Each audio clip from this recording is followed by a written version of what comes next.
যারা আওয়ামী লীগের সঙ্গে বিএনপির তুলনা করে তারা শয়তানের বাবা। বিএনপির গরিব মধ্যবিত্ত মানুষের দল। আন্দোলন সংগ্রামের কারণেই বিএনপি মানুষের হৃদয়ে আছে, আর আওয়ামী লীগ লুটপাট করেছে।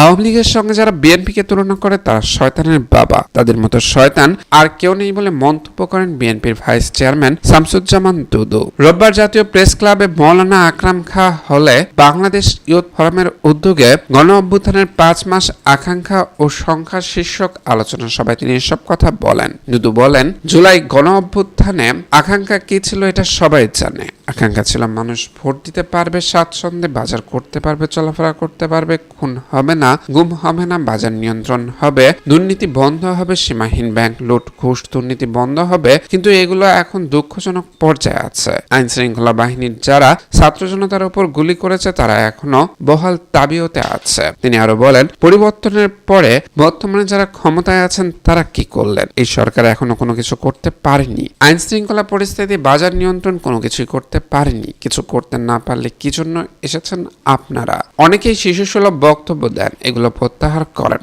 আপনাদের জন্মের আগে বিএনপি কয়েকবার ক্ষমতায় এসেছে। আপনারা যখন শিশু তখন বিএনপি আন্দোলনে নেমেছে। 15 বছর পর আপনারা আন্দোলন করলেন, সবাই আপনাদের সঙ্গে অংশগ্রহণ করেছে।